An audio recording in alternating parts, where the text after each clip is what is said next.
If you have enjoyed Impromptu Spiritual Formation, today's episode will likely be one of your favorites. Chris and I were talking about a lot of different things, and organically we switched into talking about what he's preaching next, John 10. And so we enjoyed fellowship with one another, and you'll see that in this video, but you'll also see where we really do dive into the text and begin to really sift out the problem in the text and the problem in the world, and then the gospel in the text and the gospel in the world. And so enjoy what you're about to see.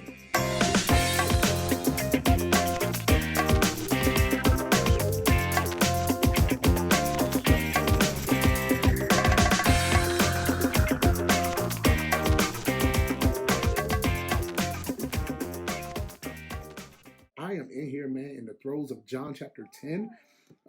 Mainly my main pericope, if I want to use a good preaching word, for this homiletical journey is John 10 through 14, talking about the Good Shepherd, Jesus being the Good Shepherd. I don't have a cool title yet, man, so I'm still going through it and stuff like that, man, but it's been a good journey so far. But I'm really going to cover John 10, 1 through 30, but I'm going to read John 10 through 14, and then I'm going to kind of start off with John 10:6. Jesus used this illustration, but they did not understand the things which he spoke to them. And so the fact that he used this illustration, the New King James says illustration is like a parable.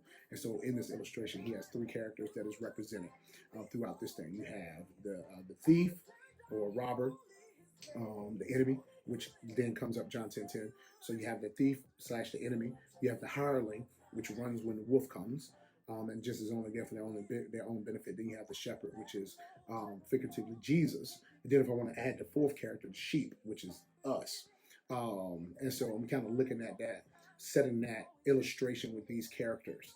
And then, so with Jesus using that illustration, setting that up, and then my oops / tension, upsetting the equilibrium is the fact of the matter is that in this pandemic, with everything that's going on, we are in unpredictable, unexpected times, and many of us, we are feeling unshepherded, we are feeling uncovered, we're feeling vulnerable, and so it's in this time, if never before, that we need to be clear of the voices that are at play in our lives and which voice we're going to pay attention to, because Jesus says, my sheep know my voice.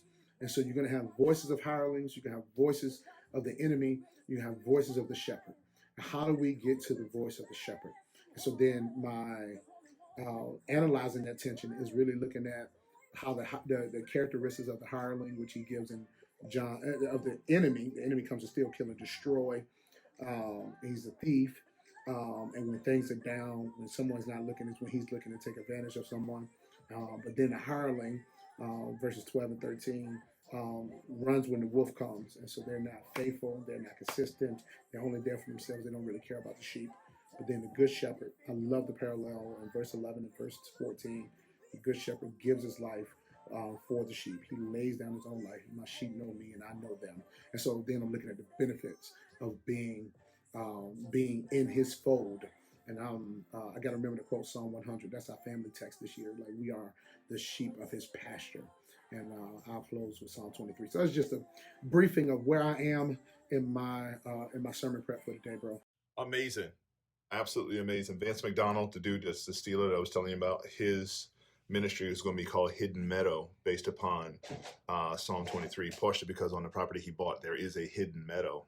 But hidden meadow is the only thing I could think of when you started talking.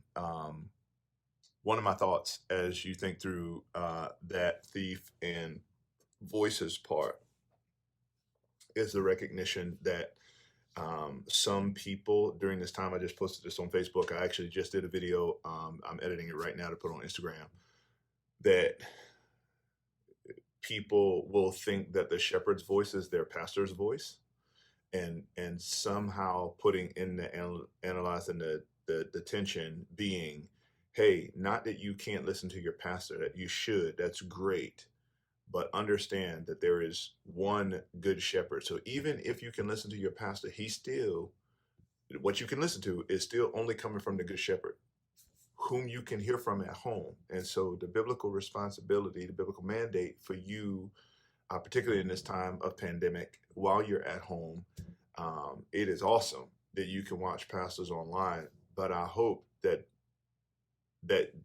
dads, moms, brothers and sisters are also spending time in the Word, and getting to know the shepherd's voice on their own to be able to distinguish his voice. Um, that's the only thought I have. Everything else, again, I can't wait till you preach it. And it's a type of thing that I look at and I go, that'd be fun to preach.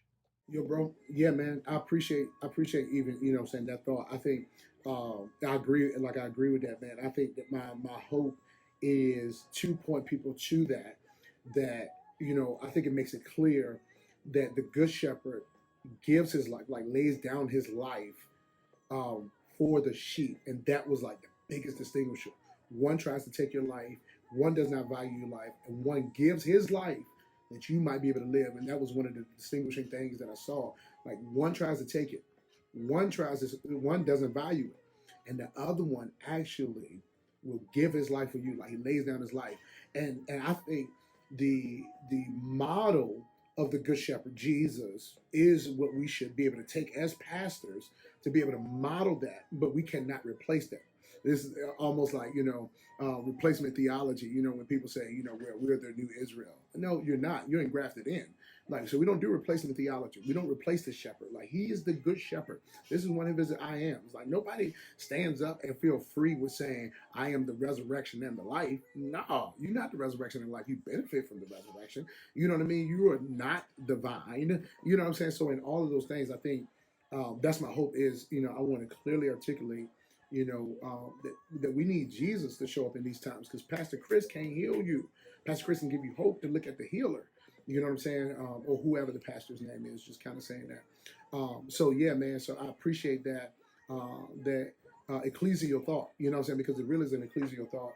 And I know we've been talking about it, or I know you've been sharing it a little bit. And I think the beauty of the crisis is that it upsets the ecclesial thought. And we haven't had a moment to upset it like this in a long time. You know what I'm saying? Like, I mean, you can talk about like gay marriage, you know what I'm saying? Or, those moral things, but this upsets the ecclesial thought. And I think, not I think, but it is one of those things where I think it adds value to the scattered church. And so when the church gathers, that there is going to be, there's going to be a different emphasis, a different focus. And so I think there is both value in the scattered church and the gathered church that we have to be able to value, that we don't forsake because we can't meet in a building, that we don't forsake the assembly, but we don't devalue, what I'm saying, the opportunity to meet in a building together where people are able to, what I'm saying, hear it in this in that traditional ecclesial thought for where we are, you know what I mean? Like, but at the same time, I think it does force people to redefine what they thought church was. And for those who already had some remnants that it's not just a building, I think the transition has been easier, what I'm saying, in this time. I remember you said, kind of like keep you up to date on what's happening with churches. And it's like it's a lot of churches that had no other options outside of they had no other options outside of like their Sunday morning. Here we are live. Now people did small groups, and so people are converting small groups to like Zoom and Google Hangouts and stuff like that. But then you have an older generation that literally are like stuck in the house. You know what I'm saying? So how do we get gospel to them and encourage them? In this time, which was some of my motivation. Well, not some. That was a lot of my motivation with even going on TV. You know what I'm saying? It's like, man, we had the means, we had the opportunity, and I feel like we can reach a people who cannot go anywhere else. You know what I'm saying? So, and so many things within that, man. But thank you for that thought as well, man. I'm continuously just digging and soaking in what's happening in this text, and so however it needs to come out. You know what I'm saying? At some point, the sermon prep is never done until you preach it, and then even when you preach it, you can do so many other different things. You can do so many other things differently. So anyway, bro, thank you, man. Appreciate it, man. Hope all is well with you, man. And I'm excited that you're on Instagram. Me too. I'm getting ready to post. I couldn't help but think of this either, man. I'm in Jeremiah And I just posted this on Facebook, and I just looked down. I turn to John 10 anytime I start listening to Usurping Print. I turn to the text, and I looked down and I saw verse 14. I'm the good shepherd, and I know my own, and my own know me.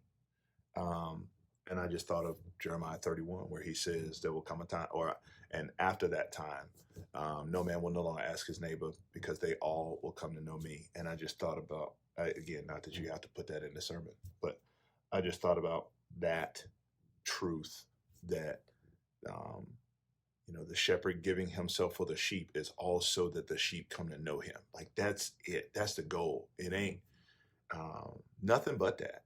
And I know I get caught up in other stuff. I get caught up in heady theology. I get caught up in doing ministry. I get caught up in serving people, loving people. I get caught up in the justice of the ministry. You know what I mean? Justice ministry. I get caught up in the justice part of the ministry. Let's go feed people. Let's go clothe people. Let's go. But at the end of the day, all of it comes right back down to that relationship, that of intimacy. That's what the Lord wants for us. That's what he wants from us. And so, yeah, man, I appreciate the reality that you get to preach that, and will continue to, as you think through the thieves in your life, the enemy in your life, as you think through ways that you're giving up your life for the sheep, and mimicking the shepherd, think about all the ways that he has sacrificed to give himself for you, and then, like we always say, fleshing that out and just being reminded of how much he hurts in the midst of all of this, how much he hurts as the body is scattered. It's just, man, there's so much in there. I don't know how you're going to preach them 30 verses in a reasonable amount of time, but I know God can do it. I Yeah, man, this is going to be interesting. So my hope is to be able to preach this, um, be able to preach this in 30 minutes. That's my goal. And but what you say, I'm gonna have to go back and listen to that your last Marco Polo, just because of the way you articulate it, knowing the voice of the enemy, knowing the voice of the hireling, or the presence of the hireling and the shepherd, and how to analyze that. And correct, or either add, clarify this for me. You were also saying what that, like, how that shows up in my life. Is that what you were saying as well? Yeah, and I was also saying how it shows up in mine. Like, I get robbed thinking about ministry and what I can do for God, and forget verse 14 is, I'm the good shepherd, and uh, I know my own, and my own know me, even the Father, as the Father knows me, and I know the Father, and I lay down my life for the sheep. That idea, and again, it just reminded me as I'm reading through Jeremiah 31, they will all know me, that he will no longer ask his neighbor, but they will all know me. And it's just that central truth that really, when it comes down to it, the thief is trying to ultimately steal, uh, and kill, trying to steal and kill and destroy, um, the understanding that relationship. Because the reality is, again, it's a parable, but still, the reality is, he can't steal true sheep from the shepherd, right? He can't kill the true sheep of the shepherd without the shepherd's permission. He can't destroy the true sheep of the shepherd without the shepherd's permission in some form or fashion. But that's all he's coming for. So even if he can't do that, that's all he's trying to do. So he may burn up the whole forest around the sheep just to scare them and make them think they're gonna die. But that's his goal, But the shepherd is just like, I just want relationship. I just want the sheep near me. I just want to spend time with the sheep. I just want. Sorry, that my alarm cut me off.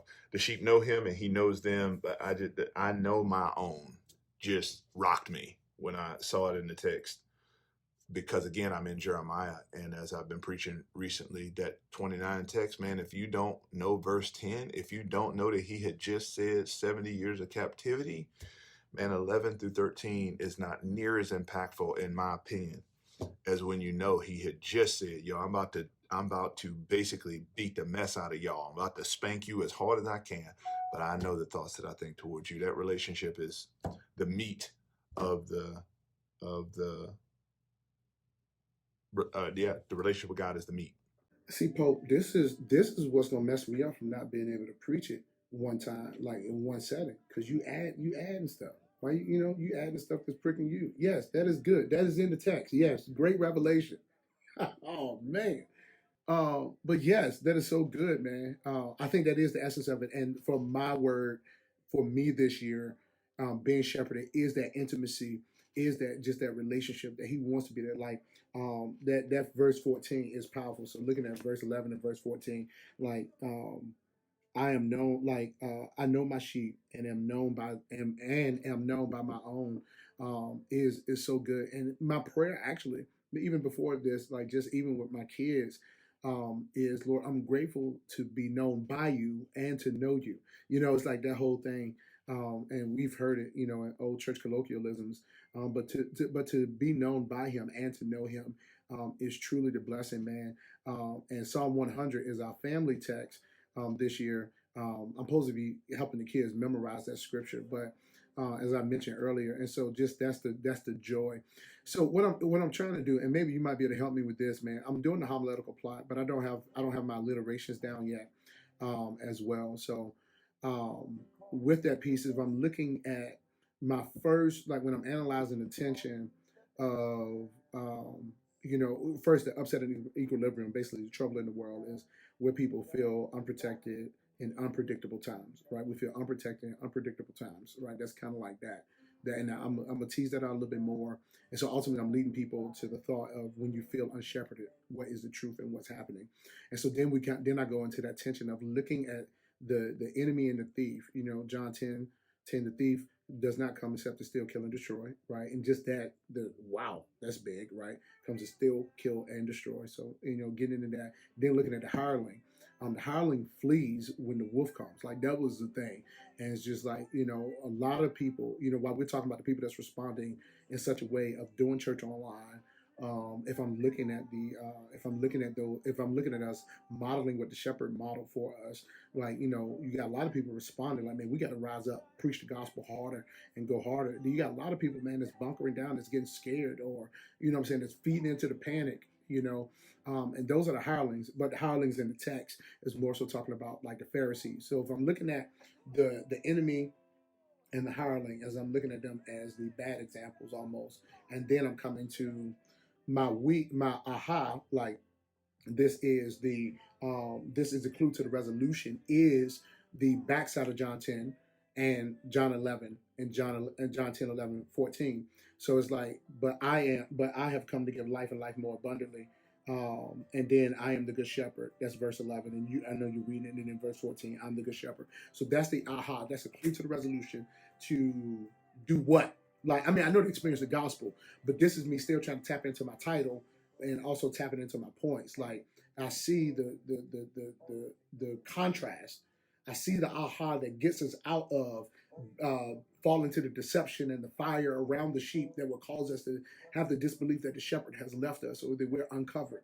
Right. That's maybe I'm looking at deception or something like that. But then coming to the aha moment, then getting to the we, which is like, us now experiencing the gospel, which would be the last part of John 10 of my pericope, which would be 27 through 30. You know what I'm saying? Like the sensitivity to his voice and the security in his arms. So that alliteration is there. So I'm just kind of giving you all of that. If a clear thought comes, share. If not, no worries. All right, I wrote it down, so I'm gonna play with that real quick, and then I'll hit you back because the Lord gave me stuff in the midst of that. I don't want to give you what He gave me because it currently. Anyway, I'm gonna give it to you, but not right now.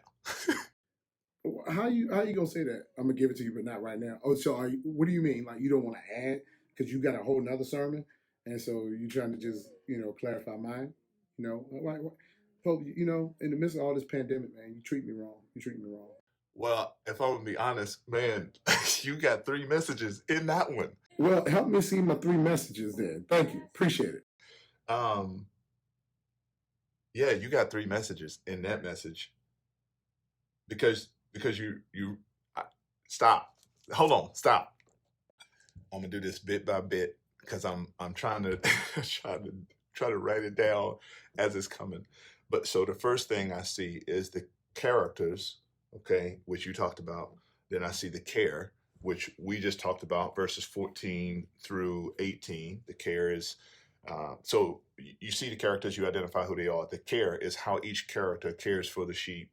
Ultimately, then that the final character, the shepherd, is the one who gives his life for the sheep, and then the comfort, where you understand the sensitivity to his voice and the security in his arms. But again, that's one message. Let me do this third point in the second message, and I give it to you. So while you getting yourself together for whatever for whatever else you got, I was waiting. I won't go give you no more. But the characters carrying comfort, I can completely preach that. That is very very clear because they all have different care, and they all have, and then we have the comfort from that. Yeah, that's what I was. I think that yeah, that's what I was asking for. That gives me some good movements as I go through to kind of be able to have these points to talk about the characters that are present in this text, to talk about the different types of care. That's where my contrast can come in, and of course ending with that shepherd, with the good shepherd, and then going to the comfort that the way he cares for us are now the other things that I talked about: the surplus, the sensitivity, and the security. Thanks, man. That's what do people do without friends? Like that's crazy. So that last thing you said surplus. That's your third message. I mean, you basically got three messages in one. But the surplus, sensitivity, and security is good. The other one, which again I'm still playing with it because I don't know how I want to say it. But it's the part that you talked about being unprotected and unpredictable. The aim of the enemy or the threatening of the thief, one of those two would be the second point there. So, the feeling of being unprotected in vulnerable circumstances or in unpredictable circumstances, the threatening of the thief, he comes only to steal, kill, and destroy. That doesn't mean that's what he's going to do, but that's the only purpose that he's come. He didn't come to be your friend. He didn't come to shepherd you well. He came only for that purpose. And so the threat of the thief is that's what he's coming for. And then the last one, I just can't figure out how I want to word it. But I think it's something like the hiding of the hireling or the hiding of the hired hand. And the reason I would call it the hiding of the hired hand is because the text says that he leaves the sheep, or the hired hand is not the owner. But what happens is the wolf comes and he leaves the sheep and he runs, and then it tells us what the wolf does. And so there's this sense in which that the hired hand leaves the sheep and runs away. And so I was trying to think of what would go with that, but hiding of the hired hand, that didn't sound right. So that's what I was trying to work with. But I like the other two, the unprotected and unpredictable circumstances, the threatening of the thief, and I couldn't come up with a third one yet. The hardened heart, or the heart of the hired hand. That's it. That's it. Soon as I hit that button, the heart of the hired hand. So yeah, that's the other message I preach. So you got the characters, the care and the comfort. You got the unprotected and unpredictable circumstances. You got the threatening of the thief, the heart of the hired hand, and again, the point there in the heart of the hired hand would be my. You're so stupid. No, that's crazy.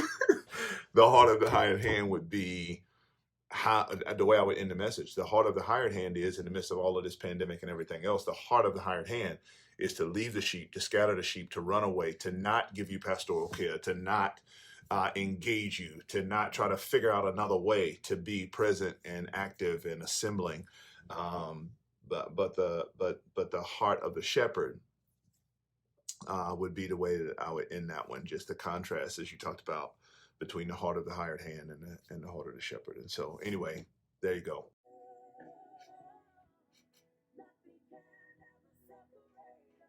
Yeah, that's what I got to say about that. That's all I got to say about that. Wow. So, I mean, it's three messages. Now, how am I supposed to preach that in one time? No, I'm not even going to say the heart of the hired of the hireling. I'm not even going to mention that. Nope, not even going to do it because if I do it, then I got to preach three different sermons. I could do Definitely 3 weeks on that. I'm talking about 3 weeks on how you laid out the threat of the thief, the heart of the the heart of the hireling or hired servant, and the security of the shepherd would be the three. I'm not sure if that's the same wording you use, but that's what computed in my mind. Yeah, man, this is deep. This has got a whole lot deeper. Bro, you sure could preach that. I was looking for the S to go with the shepherd anyway. And so um, I used the same first point that you had, unprotected in unpredictable circumstances. But the threatening of the thief, the heart of the hireling, and the security of the shepherd. Another great message right out of that text. So um, this is what I mean. Like the way that you work, like you could preach the mess out of all three of them. Pope, I don't know if no, I don't know if I'm greedy or what, man. But it's so hard to just like walk away and not like I got to try to preach it all this week. I don't know if that's like the challenge in me. I don't know if I'm the one like when the fight breaks out, I look for the big guy. That type of mentality. I don't know what that is, but I'm like, dog, I'm preaching the threat of the thief, the heart of the hireling, and the security of the shepherd. Yes, that's my 3 points. I don't have a title yet, but that's if I was. I'm not a title person. If I was to take your words, but that's my 3 points. And then a whole other joint, man. The what's it? The character, the care, and the comfort. Like that's a whole nother thing. So I am preaching those three though. Yeah, man, you messed me up in a good way. This is helping. This is ministering to me though. I appreciate it. I agree with you. I'm actually thinking about that message and thinking through just in light of what we all with the pandemic, the threatening of the thief. You know, Corona. While there are many who are like churches are not meeting, no, the church is still meeting. Fact is, I wrote this down today, man, and now I got to give it to you. And I don't know if the Lord is going to use this or not, maybe. But anyway, I have traded the corporeal body of Christ for corporate worship. And if we are doing corporate worship, that just means we're meeting in large gathering and assembling spaces. We talk about corporate America, right? We don't talk about corporeal America or corporeal worship, which more has to do with the body himself. And so when I think about this message and think about preaching that the threat of the thief really is to get us thinking that somehow the church has gone away during this time. When I think about the heart of the hired hand or the heart of the hireling, is that there will be many Christians who are. I gotta interrupt you because I've never heard corporeal or used it in a sentence as far as I know. And thank you for introducing me to that new word. You learn something new every day. By all means, man, you can look it up. Corporeal. What I love is that it ends with the letters real. Real. I'm gonna do something with this at some point. But I said it to a friend of mine this morning. I was like, man, I gotta write that down. And it was Darnell Wilson, and Darnell's a nurse, so he understood immediately what I meant by corporeal versus corporate. But anyway, so the heart of the hired hand, there will be many who are not trying to fight for a way that we can still be together, even if we're not in the same space. And he will leave the sheep, and the sheep will be scattered. And he'll be going, I'm protected though. I'm protected. I'm practicing social distancing. I'm obeying the president. Some of y'all Christians out there lawless. But as I said in this Instagram joint that I'm going to post, some of these cats going, I trust God and I'm still social distancing. It's like, you ain't even tithing, talking about you trusting God. Or cats who go, yeah, you should practice social distance. And it's like, you won't share in the gospel or invite people into your house anyway. Like, this is a great way that you are just continuing to defy what the Bible tells you to do. And so, yeah, man. And then the security of the shepherd, just in that text, the security is that relationship. He knows you, you know him. Pope, I can't type fast enough. It's too much happening. It is brain explosion emoji. That is dope. So the part that, yeah, man, I got to go back and listen to what you said about the heart of the hireling, because that's the part that I would say probably would be the most underdeveloped. of what I had. I mean, I had like these talking points. I didn't want to go super deep, but you went on a little like, no, I wouldn't say rant, but you went on like a do, like of how they're responding, and then you added, the excuse of social distancing, and like I'm safe though, you know what I'm saying? But it's like it's people that are drowning. There's people that are drowning in depression, anxiety, and hopelessness, like right now, if you don't open up your mouth and preach, you know what I'm saying? And the thing is, you panic with everybody else. Like there's no different. You just a sheep with 2 legs versus a sheep with 4 legs and wool. You just got skin. You know what I'm saying? So yeah, man, that's dope, man. Brother, you preaching. And again, I'm a post this, a lot of what I just said about the hired hand. Who, remember, again, you looking at the text, so the hired hand, listen, who is not the owner of the sheep, sees the wolf coming. Sees the wolf coming, knows that people are about to be scared to death of corona, knows the right thing to do, and yet leaves the sheep, flees, and then the wolf has his way with the sheep. I'm telling you, the heart of the hired hand can even look responsible, look wise. Yo, I can't stop the wolf. But again, the juxtaposition is this heart of the hired hand is different than the security of the shepherd. No, the shepherd is going to stand between the wolf and the sheep. And the shepherd is going to take the L for the sheep in order that the sheep might freely roam the pasture. Psalm 23. This is I'm making a video out of this, by the way. And I pray to God that everybody watches it. Bruh, I knew that was coming. It's crazy how these things happen. But this is like a whole leadership piece, bro. Like when we got to the heart of the hired hand, when we start talking about that piece, like that's the joint that burns you up and gives you the burden for biblical, like Christ-like leadership. You know what I'm saying? Like, because if we panic when everybody else panic, that's crazy. Sees the wolf coming and then flees. So you have knowledge of the threat. You even see the threat. But your choice when it comes to fight or flight is that you decide to flight, like you decide to flee. Like that's is so easy. I think one of the things, if I'm looking at my talking points, is the hired hand looks responsible. The hired hand sees trouble. The hired hand runs when trouble comes because the hired hand does not value your life. And so those are like just those things. Like the hired hand panics when the problem comes. That's like, poof. Like the hired hand panics when the problem comes, and the shepherd rises and protects when the problem comes. So yeah, man, this is unearthed some things, man. It's crazy. You could be digging all day in the conversation, and it's like this thing happens. You got it, brother. You got it. And I agree with you 1,000,000%. Sees the trouble coming and chooses not to move the sheep, because he can move the sheep, right? He working with them. He can move the sheep, but he chooses instead to care about himself more than the sheep.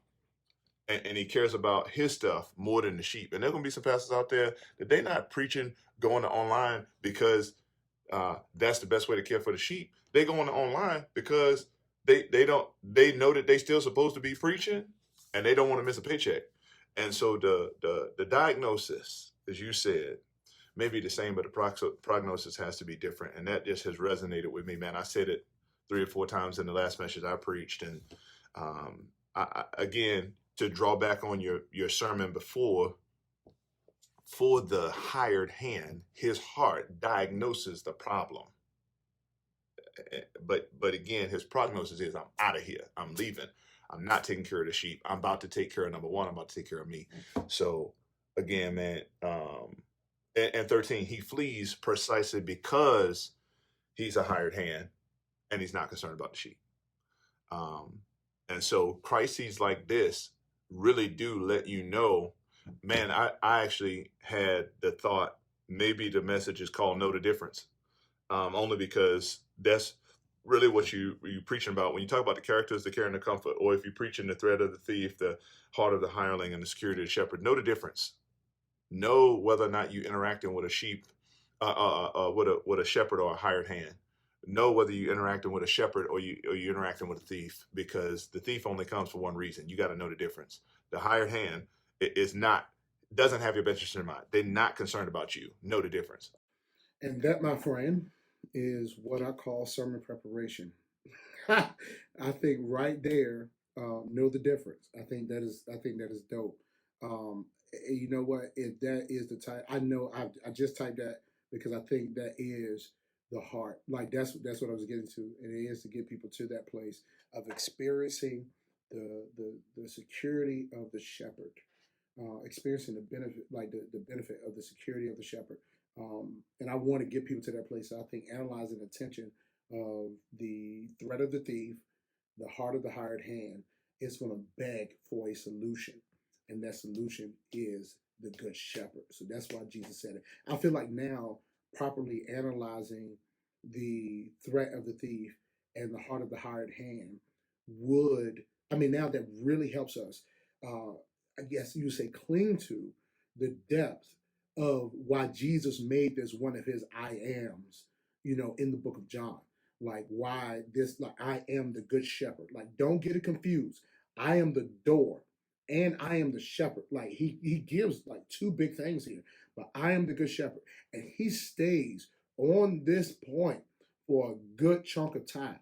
And so I think when we see the threat, um, Boy, you preaching. Preach, preacher, preach. Oh, so you see that threat and you see the heart of the others, and because when I really understood like the hireling being like the Pharisees and those who looked the part, like they're the spiritual elite, but when trouble comes, man, they're not gonna stay. They're not gonna care for the people.